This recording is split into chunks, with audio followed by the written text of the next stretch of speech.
master, kung namalengke tayo, magluluto naman tayo ngayon. Iluluto na natin ang binili ni Kuya Gado. Yan, ang tahong. Of course, syempre. Ang sayote.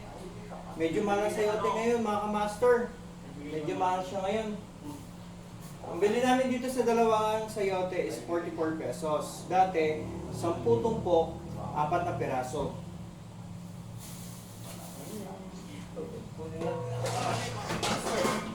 Magluluto muna tayo mga ka-master, ha? Kaya makapagluto muna tayo. And of course, yung tahong. Drain muna natin yung tahong. Sirita mo na. Kung sasabasa mo papa.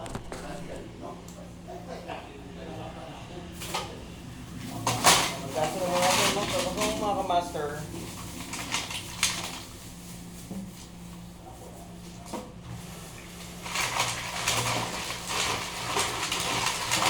Again mga ka-master, remind ko lang sa inyo, don't forget, like and share and subscribe to my channel, Raysan de la Cruz at Master Cherry.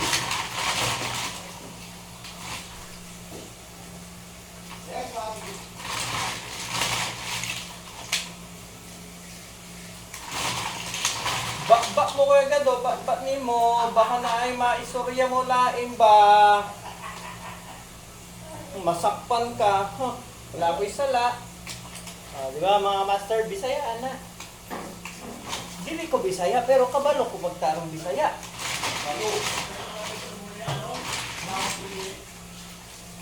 Taong sili. Oo nga, kalimutan. Marami dyan. Mga ka-master, bilhin nyo kami ng siling. Kalimutan namin. Dito sa likod. Kaya mama, may tanim dyan daw ng sili.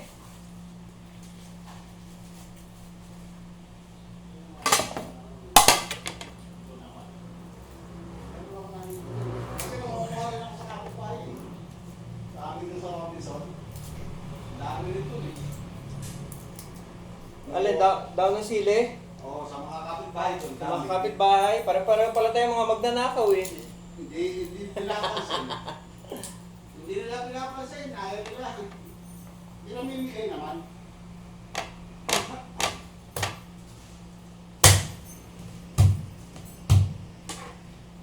Sige kuya, kunin mo na. Yan mga ka-master, balikan ko kayo pag naka-shop na tayo ng mga Ricardo, ha? Saglit lang. Okay mga ka-master, gisa na tayo ngayon. Siyempre, tas malengke, nanggayat na tayo, eto na ang kanyang pang-Ricardo. Sige Bobby, okay guys. Ito po mga ka-master, kaunti lang ang aming sayote kasi mahal ang sayote mga ka-master. At meron din tayong dahon ng sili. Of course, siyempre, unahin natin ilagay ang luya. Magluluya muna tayo, luya.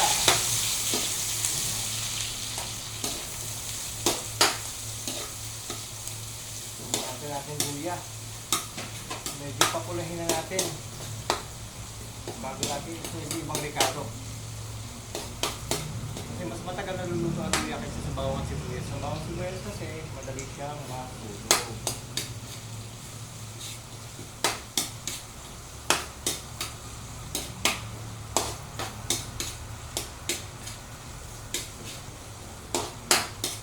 Eleven na rin yata. Sakto to mga 12. Kain na. Kakainin na natin ang ating mga palamunin. Makikita nyo sila mamaya kung sino-sino yung mga palamunin na yun. Tapos focus ko sa aking content kung sino yung malakas kumain. Pag pinokus ko, hindi ko na sasabihin sa inyo ito malakas kumain. Yun na yun.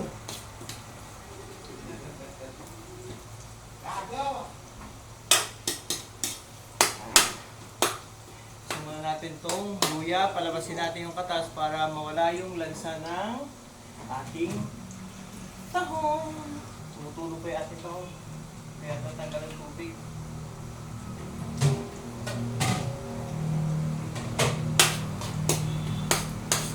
Ganun luya. Set aside muna natin siya. Sunod natin ang ating bawang. Bawang.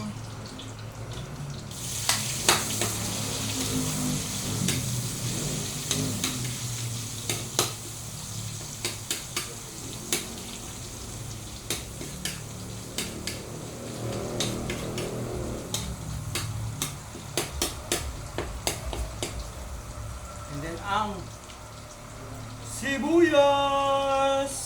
Mekos-mekos na yan minsan.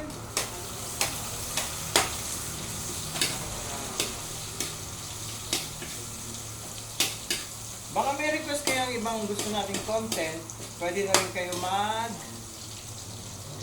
comment sa baba. Kahit ano, mga adventure, mga ghost hunting, gagawin natin yan. Pero kailangan may kasama tayo.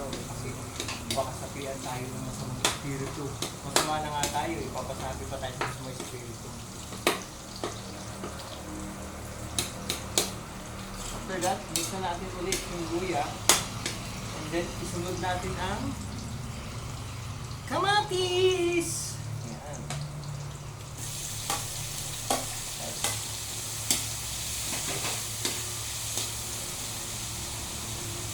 Bango niya guys. Bango mga kamaster. Super bango. Problema natin, wala tayong pang-takip.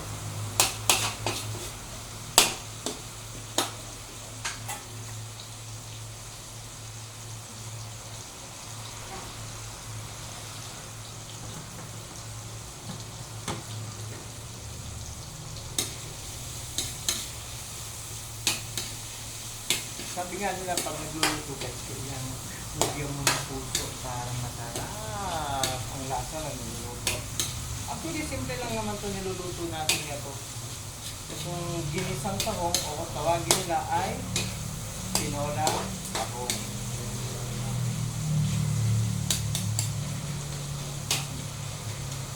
Dapat sana magpiprito kami ng bangos or magpapaksiw. Kaso request ng mga babae, ayaw nila, masyado daw matrabaho, masyadong matinik ang bangos. Habang niluluto natin kamatis ito, makamaster, igigisa lang natin siya mabuti para well done yung pagkakaluto ng kamatis natin. So, palabas natin talaga yung mga katas ng rekado. Okay, again mga kamaster, huwag na huwag niyo kakalimutan mag-like, share, and subscribe to my channel, Rayson De La Cruz at Pastor Corey. Don't forget po. And then pakipindot na rin po ang inyong mga bell sa baba para kada upload po natin ng ating video, kada upload ng ating mga content, at mag-notify po sa inyo. So, durug-durugin natin na parang may galit kaaway. Durug-durugin natin yung away natin dyan sa tabi-tabi.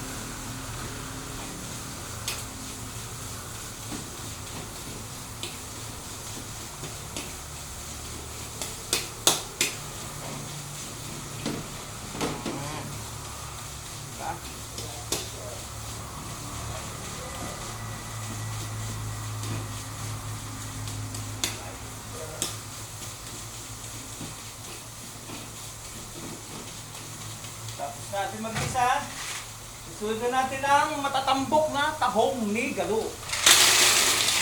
Tahong ni gado.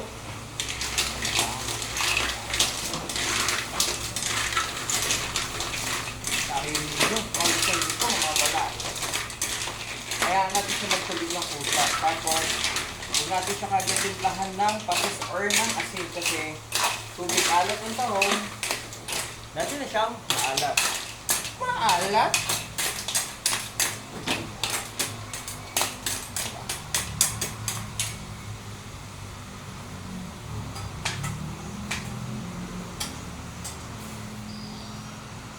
Nalagyan muna natin siya ng konting tubig lang. Konti lang.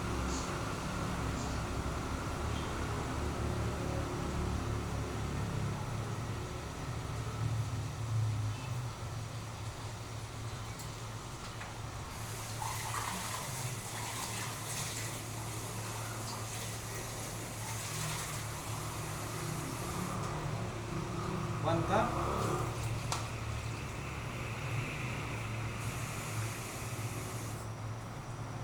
Two cups. Babalikan ko kayo mga kamaster pagka kumukulo na siya. Dahil sa paluto na nga siya mga master, ilalagay na natin ang ating siling green. Siling green. Natin sa gitna para lumabas yung konting anghang. Kung may anghang siya. And then ang ating dahon ng siling. Silicone. Oh, silicone! Silicone. Yes. Ito na siya mga master. Yan ang ating ginisang tahong. Paluto na siya. Maya-maya papatayin na rin natin yung apoy kasi baka lalong magnipis yung kanyang laman. Wala na tayong makakain. Okay, hanggang dito na lang ulit guys. Don't forget like and share my content and then don't forget to subscribe and click the notification bell. Susunod ulit mga guys.